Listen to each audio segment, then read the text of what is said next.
Salmებით ეს პალიტრა ნიუსია, თქვენ კი უყურებთ გადაცემა მკურნალს. მე კი მისი წამყვანი ანესთეზიოლოგი ქეთევან არაბიძე გახლავართ ტრადიციულად ყოველ ოთხშაბათს ჩვენ სტუდიაში. მე როგორც დაგგვირდით, ყოველთვის შემოგთავაზებთ იმ სიახლეებს, რომელიც გვაქვს სამედიცინო სივრცეში და დღესაც ერთ-ერთი სიახლე მოგიმზადეთ. დღეს ჩვენ ვისაუბრებთ კერძოდ ეპილეფსიაზე. სტუმრად გვყავს ქალბატონი ნინო გზირიშვილი, ნევროლოგი, ეპილეპტოლოგი, ეპილეფსიის ცენტრის ხელმძღვანელი და ასოცირებული პროფესორი. გამარჯობა ქალბატონო ნინო, ძალიან დიდი მადლობა რომ მობრძანდით ჩვენ სტუდიაში. სანამ გადავიდოდეთ ახალ მოწყობილობაზე, ეპილეფსიაზე მინდა ვისაუბროთ და მის მკურნალობის მეთოდებზე. პირველ რიგში მოგესალმებით. ძალიან დიდი მადლობა მინდა მოგიხადოთ, რადგან დაინტერესდით ძალიან მნიშვნელოვანი ნევროლოგიური დაავადებით, როგორიც არის ეპილეფსია.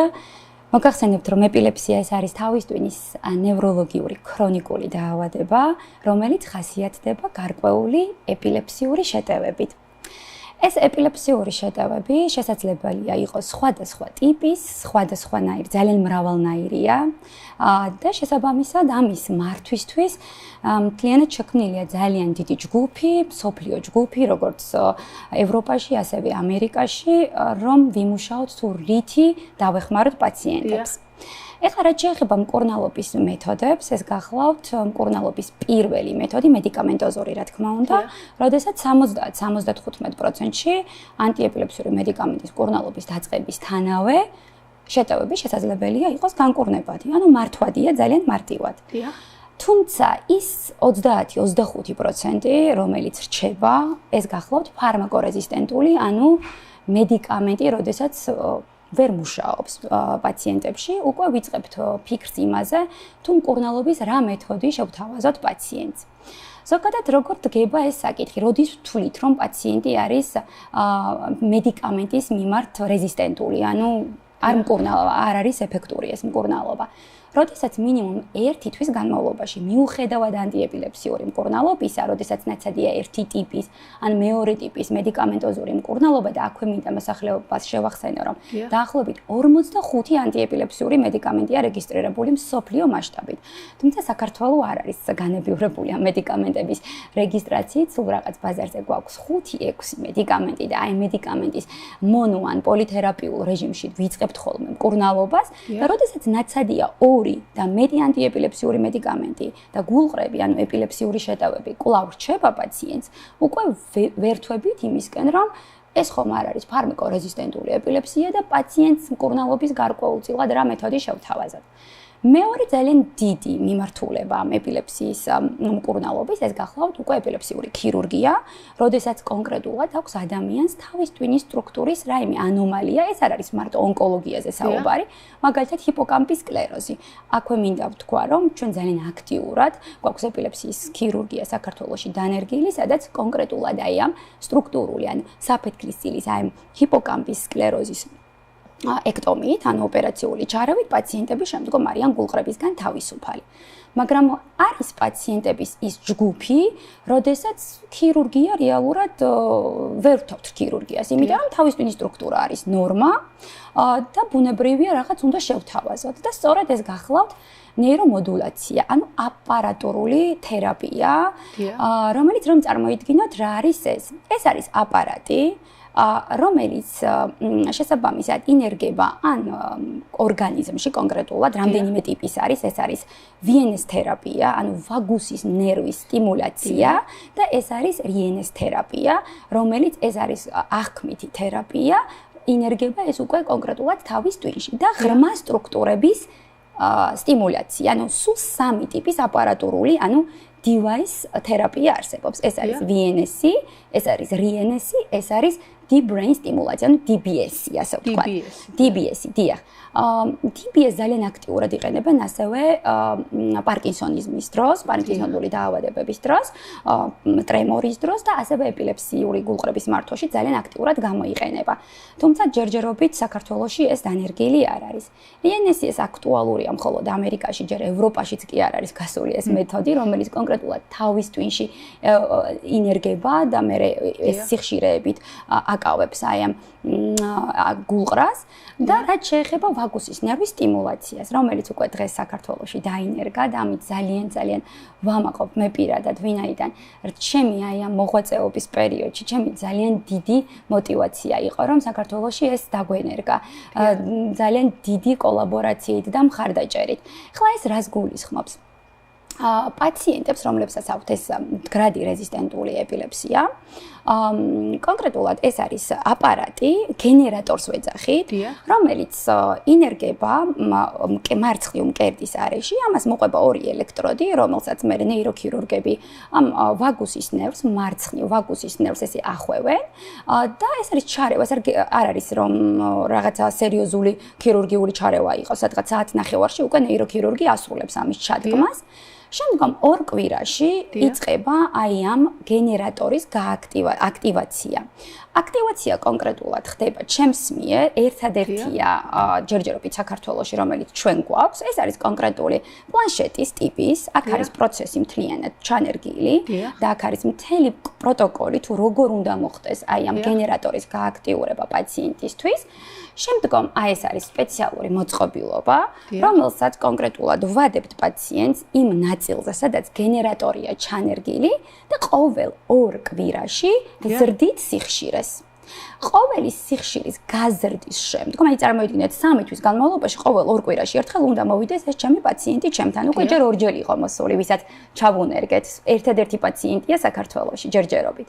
უკვე გაკეთდა. უკვე გაკეთდა ეს აპრილში გაკეთდა, 23 აპრილს იმპლანტაცია მოხდა და ეხლა ვართ მართვის პროცესში.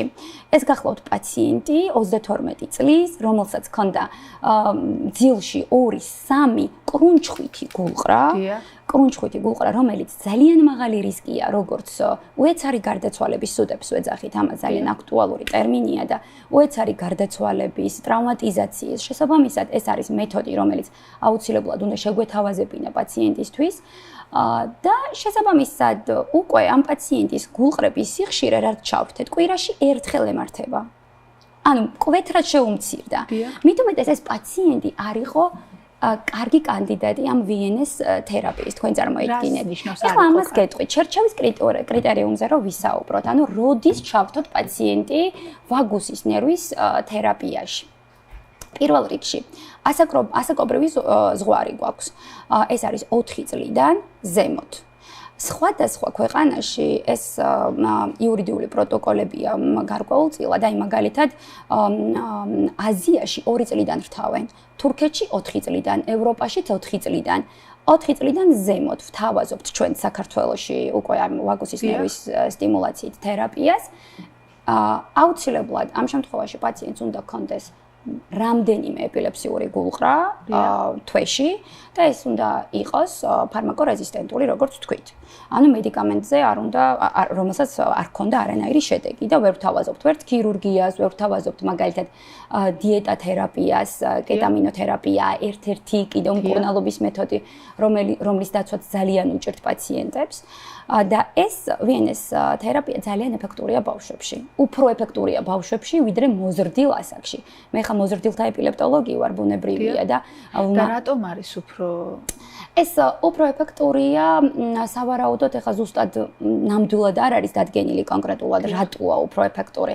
შესაბამისად ესეთი მოსაზრებაა, რომ ადრეულად დაწყებული ეპილეფსიური გულყრები უფრო მართვადია, ვიდრე ასაკში დაწყებული ეპილეფსიური შეტევები. აი 8-10 წლამდე მაგალითად გენერალიზებული ეპილეფსიის მქონე პაციენტები, ანუ სულ 2 ტიპის ეპილეფსია გვაქვს, აი ესეთი უხეშად რო ვთქვა. ეს არის ფოკალური, ეს არის გენერალიზებული. აი პაციენტს, რომელსაც გენერალიზებული ეპილეფსიის მქონე პაციენტს გულყრები ეწყება 10 წლის და ზემოთ, მედიკამენტის შეწყვეტის ალბათობა ძალიან დაბალია და შეიძლება მთელი ცხოვრება მიიღოს ეს პრეპარატი. მაგრამ თუ შეტევები ეწყება 10 წლიდან ქვემოთ, აი 9 წლამდე, 3-4 წლის მერე აუცილებლად მცდელობაა, რომ მედიკამენტი შეწყდეს და დავაკვირდეთ შეტევები აქვს თუ არა აქვს.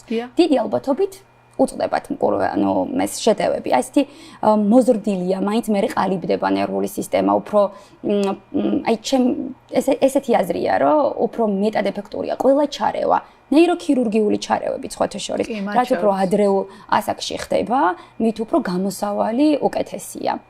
რაც შეეხება თვითონ ანუ ჩართვის კრიტერიუმებზე მსჯელობდით ახლა მე და თქვენ ერთ-ერთი კიდევ ყველაზე ეფექტური ასე ვთქვათ ნიშანი აქვს ვიენის თერაპიის ჩართვას ის რომ გარდა გულყრებისა ძალიან კარგად მოქმედებს ხასიათზე და ემოციურ ფონზე. აი მაგალითად დეპრესიაში ეხლა როდესაც გაქვთ დღეში 4 და 5 გულყრა თავისთავად არის დეპრესიული ადამიანი და აქედან გამომდინარე აი ეს ვიენის აპარატი დივაისის გააქტივება ძალიან კარგად მოქმედებს პაციენტის ხასიათობრივ ცვლილებებზე.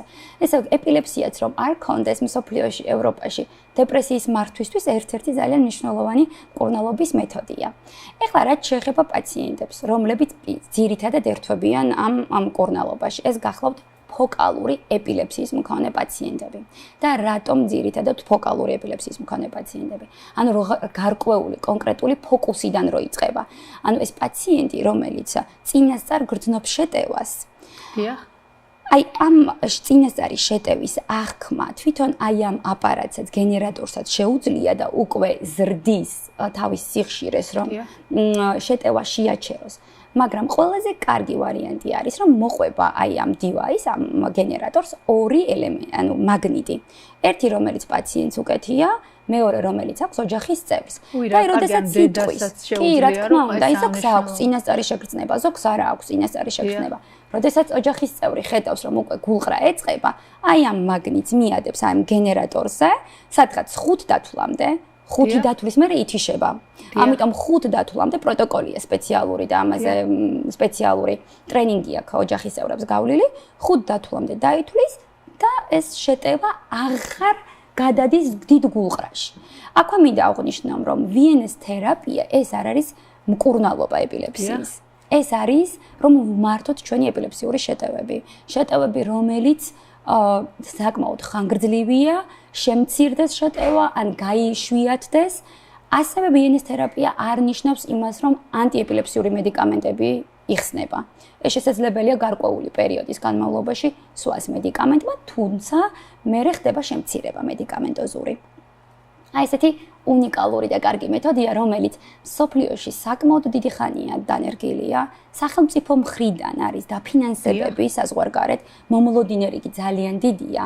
დაახლოებით 2 წელი ელოდებიან რომ ეს გენერატორი იმპლანტაცია მოხდეს და საკმაოდ ეფექტურია 50%-ში ანუ ამცირებს გულყრების სიხშირეს რაც აი საკმაოდ დიდი წარმატებაა პაციენტისთვის და ცხოვრების ხარისხს პრაქტიკულად აუმჯობესებს და უბრუნდება ძალიან მისთვის პაციენტის არამედ რა თქმა უნდა აბსოლუტურად და აქედან გამომდინარე ჩვენ დავიწყეთ ეს თერაპია და მე ძალიან მიხარია.